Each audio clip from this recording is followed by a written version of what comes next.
Hola, ¿cómo están? Muy buenas noches. Le damos la bienvenida a un nuevo mensaje directo por TVU, canal de la Universidad de Concepción. Hoy vamos a hablar de la vivienda digna. La Convención Constituyente aprobó una serie de derechos, entre ellos el derecho al acceso a una vivienda digna y adecuada. En el papel suena algo muy lindo, ¿cierto? Esperanzador, pero se tiene que llevar a la realidad. ¿Será posible, más allá de que esta es una propuesta que tiene que ser sometida con el documento completo de borrador de la nueva Constitución en septiembre? Pero ahí está y ha generado harto comentario lo que se aprobó en la Convención en relación con la vivienda, que es uno de los temas pendientes que más afectan a los chilenos, a miles de familias. Para hablar de este tema nos acompañan hoy Luis Ríos Melillán, concejal de Chiguayante y un histórico dirigente que ha trabajado con comités, personas allegadas de nuestra zona. Luis, bienvenido. Bueno, gusto de saludarte. En realidad nos conocemos desde la calle, tú en el área periodística y en mi calidad de dirigente vecinal y en materia de vivienda. Y saludar también, por cierto, antes que todo, a todas las vecinas y los vecinos de las comunas, de la intercomuna y de la región del Biobío y todo donde se pueda ver este canal. Es importante que este programa hoy día pueda salir al aire. Muy bien, y saludamos también a nuestro segundo invitado en el estudio, Gustavo Sotomayor, miembro de la Federación de Pobladores de Chile. Gustavo, bienvenido a TVU. Gracias, saludar al canal también por dar este espacio a que las familias de la Federación Nacional de Pobladores puedan tener una voz y mostrarla a la comunidad de Concepción y de la región del Biobío en general. Muy bien, antes de empezar a conversar, escuchemos la palabra del constituyente Bastián Lavé, quien nos da detalles de lo que aprobó la Convención en materia de acceso a una vivienda digna y adecuada.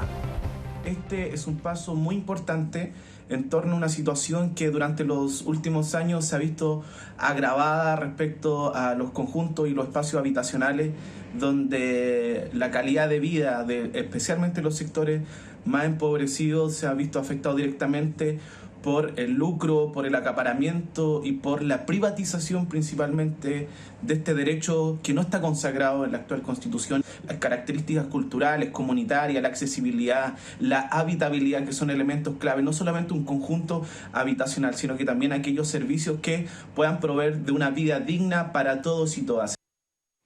¿Qué opina Luis Ríos de lo que acaba de escuchar? Bueno, efectivamente estuvimos hace 2 fines de semana atrás con el constituyente Lavé en la comuna de Chiguayante, invitado por el Partido Comunista y por la Prueba de Dignidad. Estuvimos trabajando ahí. Efectivamente, yo creo que eso viene a ser en lo concreto. Hoy día no es solamente aprobar y llevar por primera vez de la historia de Chile a esta Carta Magna, a esta constituyente, este derecho a la vivienda digna, que por cierto tiene que tener algunas características importantes y para poder dignificar a la familia, a la persona, que tiene que ver con el tema de la habitabilidad, con la calidad de la construcción, el entorno donde se vive, donde están los espacios públicos, ¿cierto? Donde están los equipamientos. Eso tiene que ser, por cierto, algo integral. Por lo tanto, en realidad a mí me parece tremendamente interesante. Es un avance. Es un avance importante y yo creo que esa es una de las cosas que debemos de rescatar del estallido social, porque no podemos olvidarnos la importancia de dónde se gesta y dónde nace esta constituyente y estos cambios, ¿cierto?, que se van a consolidar en esta nueva constitución. Nace en realidad en el movimiento social, que no eran los 30 pesos, sino los 30 años y en este estallido social. Gustavo, ¿qué te parece lo que aprobó la Convención? Sí, es un avance sumamente grande porque hoy en día estamos viendo ya que en estos artículos aprobados ya se está acabando el Estado subsidiario, que para que los vecinos y vecinas entiendan, ya el Estado no va a entregarle un papel que dice vale por cierta cantidad de plata y vea usted si encuentra una vivienda o algo y si no devuélvalo y siga esperando, sino que ahora el Estado va a tener que asegurarle a la vecina, al vecino sin casa que logre una vivienda, va a tener que construirla o el Estado o comprarlo al privado, pero va a tener que generarse un mecanismo directo para poder entregar vivienda a nuestras familias. Y eso es lo que ahora ya tiene que ir quedando más claro con respecto a lo que viene más en los siguientes articulados, y hay otras cosas que van a ser definidas ya en el Parlamento después de aprobada la Constitución. Pero Hoy en día hay muchos artículos que fueron devueltos a revisión y para mí, por lo menos, en nuestra organización es importante que los vecinos y vecinas del distrito llamen a sus convencionales para que aprueben, para que ellos voten a favor de lo que hoy en día ingresó a través de los apoyos como propuesta de ley de vivienda de parte de las organizaciones de vivienda, que es la ley que se está discutiendo hoy en día en la convención. Hay un tremendo déficit de viviendas en Chile. 600.000 familias aproximadamente esperan por una vivienda. ¿Por qué llegamos a esta situación, Luis Ríos Melillán, tomando en cuenta el crecimiento que ha tenido Chile en los últimos años en algunas materias, que en cierto momento fue ejemplo de crecimiento económico para otros países subdesarrollados de América?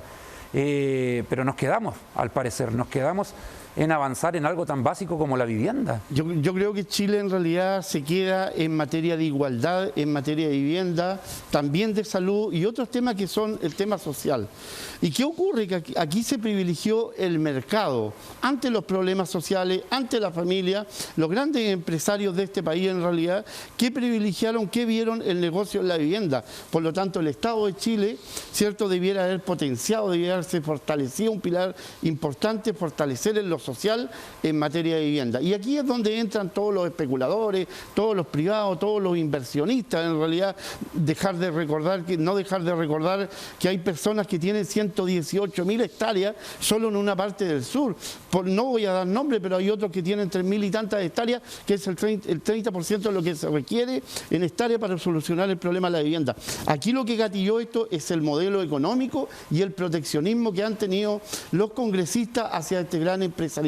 Ese es el tema, la desigualdad, porque no es que Chile no tenga terreno y no tenga dinero, tiene mucho dinero Chile para poder construir estas viviendas sociales, pero se privilegió lamentablemente el mercado inmobiliario privado ante el tema social. O sea, son empresas privadas las que construyen, muchas veces dejando las obras a medias, con materiales de baja calidad, y al final la solución no es la que se esperaba. ¿Compartes eso, Gustavo?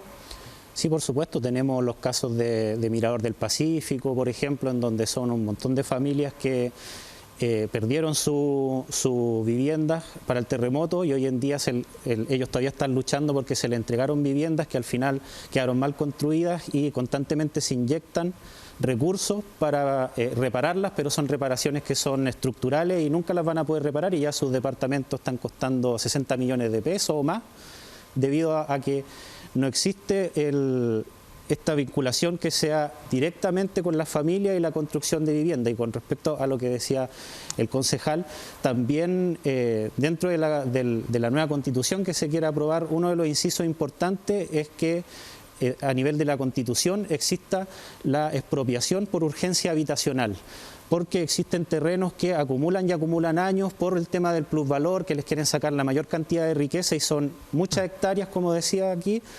el concejal, y que el Estado no tiene ninguna herramienta para impulsar a que esos propietarios vendan o hagan algo con los terrenos, y alrededor se urbaniza, se construyen consultorios, escuelas, que toda esa inversión pública o de otros privados, y ellos no hacen nada en los terrenos y después le suben el precio y buscan generar riqueza a costa de las familias, por ejemplo, que necesitan vivienda y no pueden acceder a ese terreno. Sí, cada vez es más difícil acceder a una vivienda, Luis Ríos Melillán. Está el factor que usted dice que el Estado no se hace cargo del problema, lo externaliza con privados, con todos los problemas que ello puede traer, pero cada vez los precios son mayores. Es un sueño inalcanzable para miles de familias.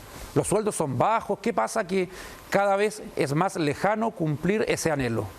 Correcto, bueno, y también la empresa inmobiliaria privada ha ido ganando espacio, no quieren soltar aquello donde están tomando esa rica leche, coloquialmente, disculpe que lo diga. La verdad que de las cosas que, claro, cada vez se hace más inalcanzable, producto de la plusvalía que toman los terrenos en el sector urbano. Entonces ahí es donde yo digo... Hay especulación, todo es parte del mercado. Cierto, ni una duda, hay una especulación A mí me parece muy bien lo que está haciendo la Constitución y llamo a todos los que están viéndonos a apoyar y aprobar el proceso de salida de apruebo y esta tremenda importancia de la discusión que se está dando para una nueva Constitución. Eso sin duda hay que aprobarlo.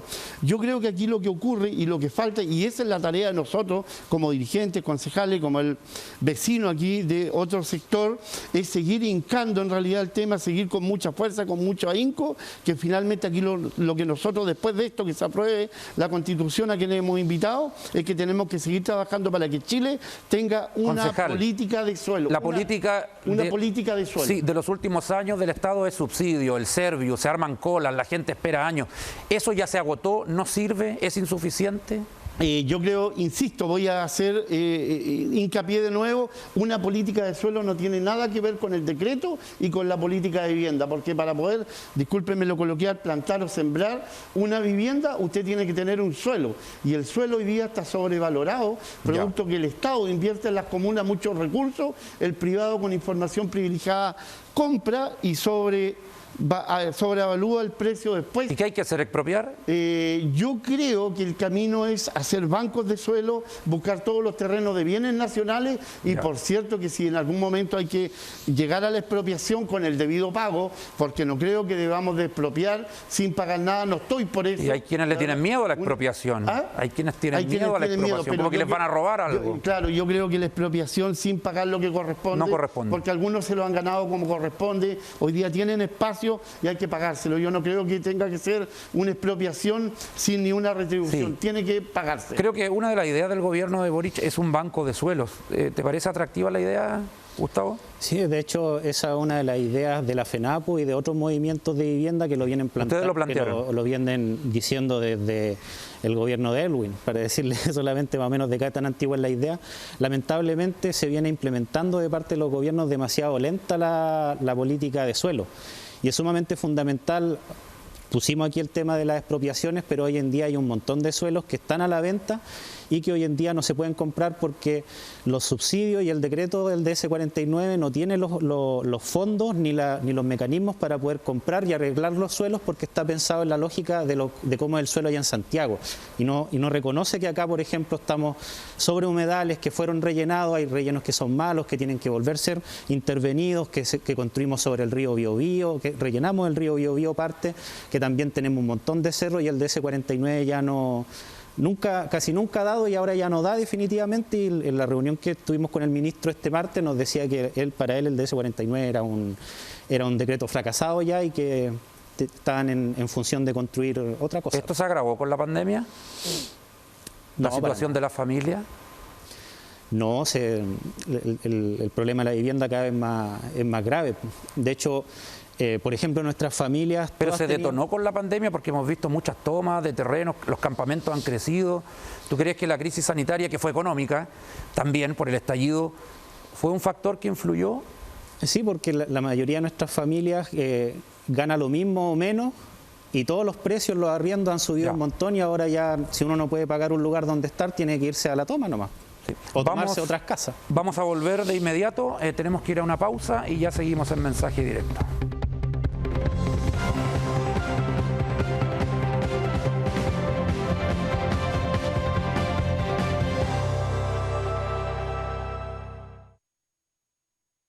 Somos por tercer año consecutivo la fibra más rápida y estable de Chile. Y gracias a ti, pronto seremos 1 millón de familias conectadas. Nada nos va a detener para seguir siendo líderes en disminuir la brecha digital y llegar donde el resto no está.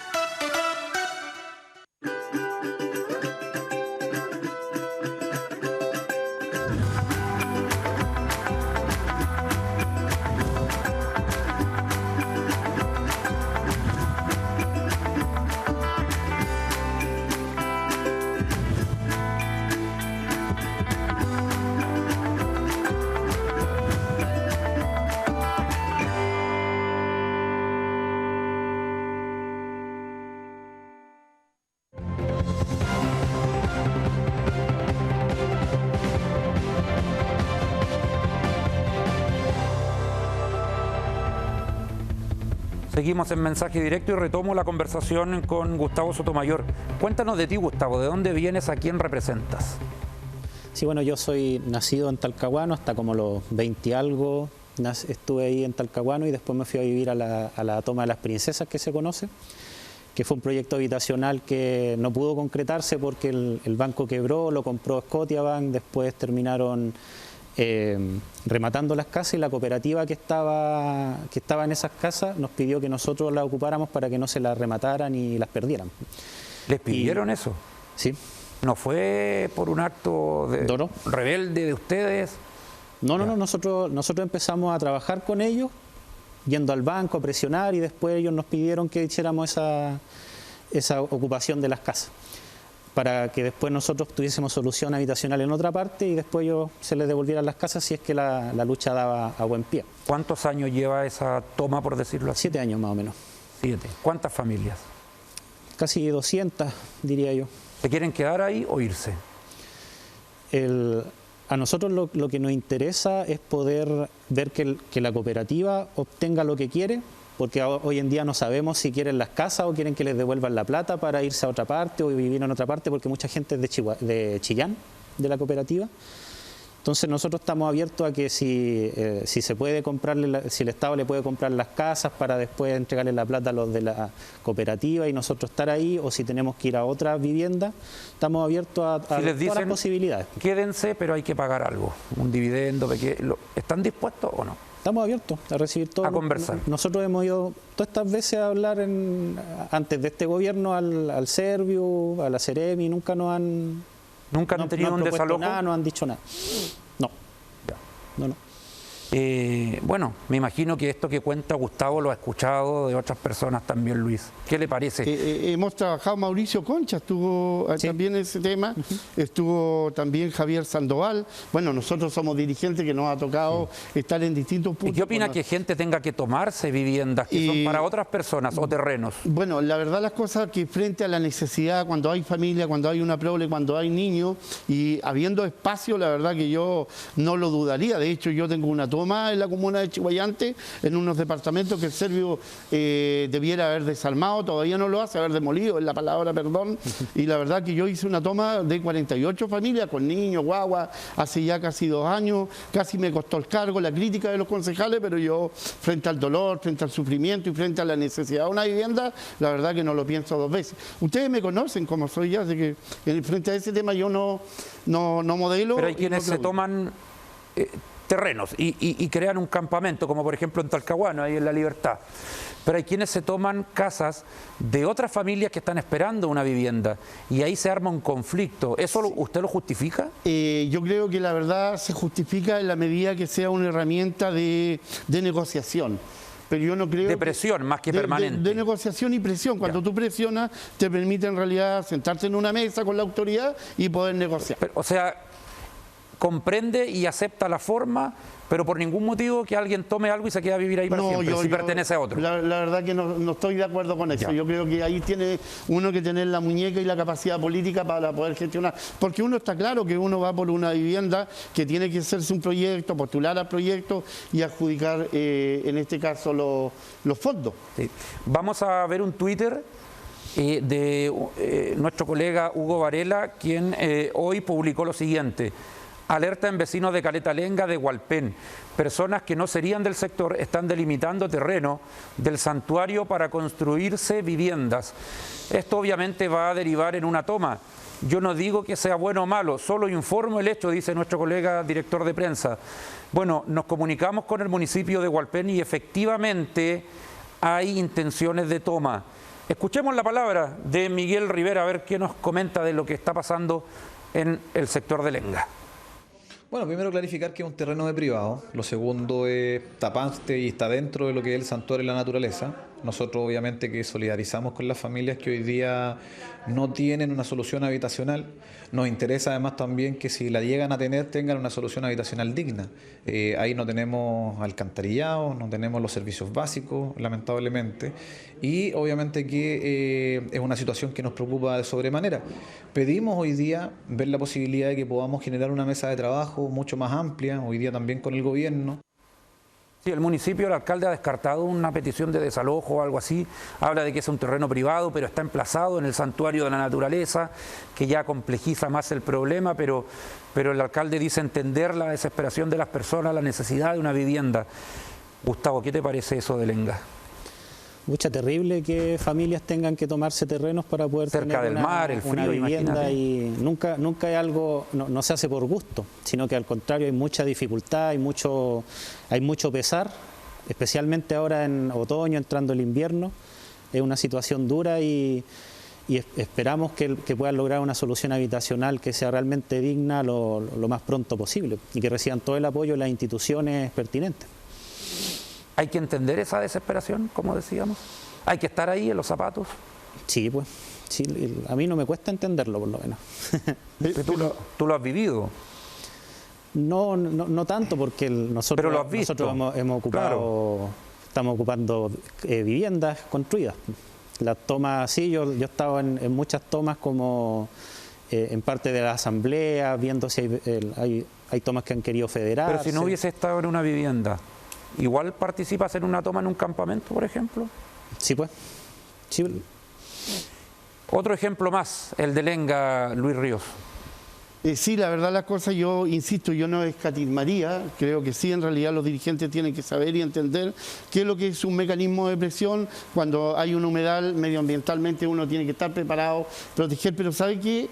Yo en realidad entre esta conversación y lo que estamos exponiendo a todos los televidentes que no tienen una vivienda, yo los llamo en realidad que este gobierno, el del presidente Gabriel Boric, este ministro en realidad, se ha anunciado la construcción en los 4 años de 260.000 viviendas. Eso es histórico, 260.000 viviendas históricas en este país, que no solo viene a dar un dinamismo a la economía, sino que viene a dar una oportunidad y viene a dar una alegría y un aliento y una esperanza, en realidad. Sí, son entre 240 y 260. ¿Hay terreno para construir eso? Ahí está el tema, que Chile requiere hoy día para solucionar entre los 650.000 y 700.000 allegados, porque aquí hay que incluir, ojo, a todos los inmigrantes que cada 5 años el decreto de vivienda y urbanismo los va dejando hábiles, por lo tanto nosotros decimos que hay alrededor de aquí a 4 o 5 años más 750.000 viviendas. Se requieren alrededor de 8.500, 9.000 hectáreas y las hay.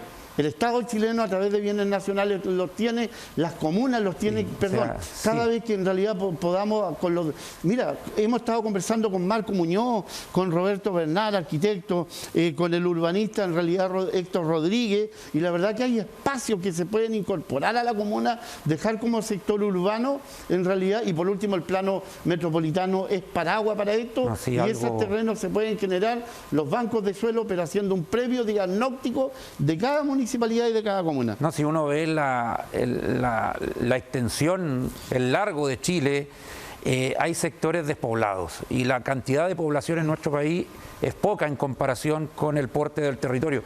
Gustavo, ¿hay expectativas reales con que este gobierno puede mejorar la situación de la vivienda en Chile y por qué? Sí, bueno, nosotros estuvimos el martes, como les decía, en una reunión con el Ministerio, con su gabinete, y ahí vimos por lo menos que, a diferencia de otros gobiernos, sí se reconocía que los problemas de vivienda en Chile eran sumamente graves, que no lo iba a poder solucionar solamente el Ministerio, sino que hoy en día hay una orden desde el presidente para que se vinculen la mayor cantidad de ministerios para hacer una reactivación económica y también solucionar la emergencia de vivienda. Y todos los diagnósticos que nosotros les dimos y las propuestas fueron bien acogidas para analizarlas, para implementarlas. Hay mesas de trabajo, entonces por ese lado hay una disposición distinta. Ahora lo que sí tenemos que ir viendo cómo eso se expresa ahora en lo concreto y ver si el gobierno da el ancho para responder de forma rápida y profunda lo que necesitamos, que es vivienda lo más digna y pronto posible. ¿Por qué los arriendos están tan caros, don Luis? El precio de las casas, de los departamentos. Usted ya ha dicho, el mercado es así, este capitalismo desenfrenado, y ahora muchos lo están sufriendo. Hay gente que prefiere, en vez de comprar, arrendar, pero hoy no es factible nada. Bueno, la especulación, el privado en realidad hace una inversión y lo que quiere es tener mayor rentabilidad.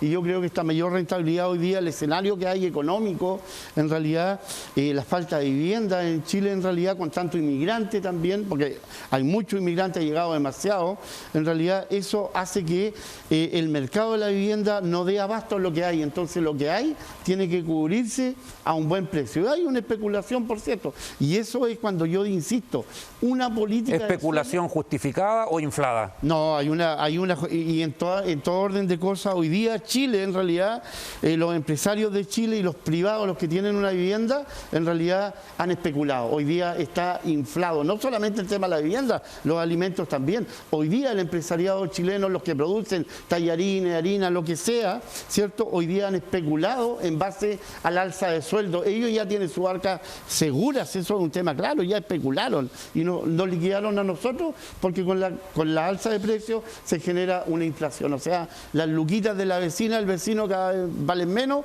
porque el especulador ya pensó, si él es rápido de mente, a él le interesa el bolsillo y sus cuentas. Así de claro es el tema, no es de otra forma. Gustavo, hay gente que vive de allegada y a lo mejor tiene más comodidades que las que puede encontrar tomándose un terreno en un campamento. Pero es tan fuerte el anhelo de tener algo propio que obliga a personas a dejar a sus papás, a dejar a sus abuelos y buscar un rumbo con sus maridos, con los hijos, pese al sufrimiento que quizás van a encontrar en una primera etapa. Sí, pues, sí, por supuesto. Es que el problema con respecto al allegamiento y a las tomas, a la vivienda, tiene que ver principalmente con la desigualdad y las injusticias que hay a nivel generalizado, hablando específicamente de la región del Biobío. Sé que es un tema país, pero que yo conozco mucho más a cabalidad la región del Biobío, y ahí el problema tiene que ver...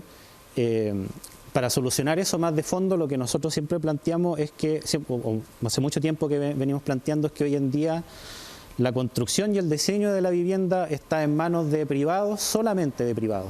Y ellos y más encima están acostumbrados a obtener una riqueza desmesurada de la construcción de vivienda.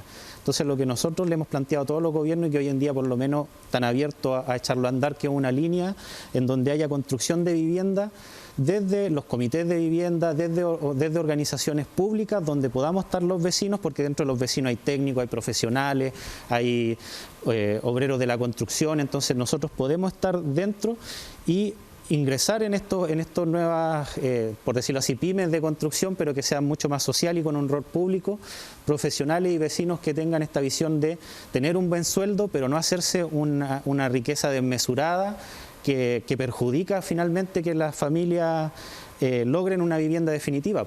Nosotros decimos, nuestra gente, si fuéramos nosotros los que pudiésemos construir con dineros públicos nuestras casas, todo el dinero estaría en las casas y no en el bolsillo de alguien, porque nadie construye su casa con los peores elementos o recortando cosas. Pero como es otro el que construye... Luis, un último mensaje a los vecinos de Chiguayante.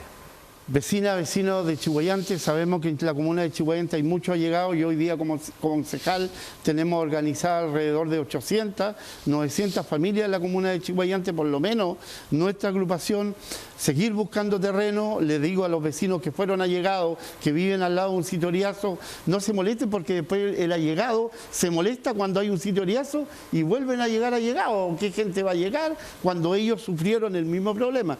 Así que yo lo llamo a la esperanza. El gobierno de Gabriel Boric, nuestro gobierno por lo menos tiene la intención y ha prometido entre 240, como dices tú, y 260.000 viviendas al año, o sea, en los 4 años, perdón, y se puede. Pero aquí yo insisto, una política de suelo, aprobemos esta nueva constituyente, que es importante porque aquí garantiza el derecho de la vivienda, y trabajar también en realidad con lo que se refiere a la ficha de protección social, que hoy día creo que es un mal elemento de evaluación para poder postular a una vivienda propia y digna. Y ojo, yo voy a ser súper claro, yo por lo menos Río Melillán está por la vivienda, por la propiedad de la vivienda. Yo creo que el vecino no puede el Estado pasarle una vivienda para que viva, porque todos quieren sentirse dueños de algo, quieren tener la seguridad, el bienestar y estar emocionalmente. No regalar, pero sí facilitar el acceso. No. Y las líneas de acción son súper importantes, no solamente aquí los 700.000 viviendas que requiere Chile o 750.000 tienen que ser sin deuda, también tienen que haber unos plan especiales para trabajadores. Se nos acabó el tiempo, es un tema que da para largo, pero bueno, fue provechoso el programa. Luis Ríos Melillán, muchas gracias por venir. A ustedes, a TVU. Concejal de Chiguayante, y Gustavo Sotomayor, dirigente de la Federación de Pobladores. Muchas gracias por venir. Igualmente. Que te vaya bien. Muy bien, nos vamos. Gracias, sigan en compañía de TVU. Hasta mañana.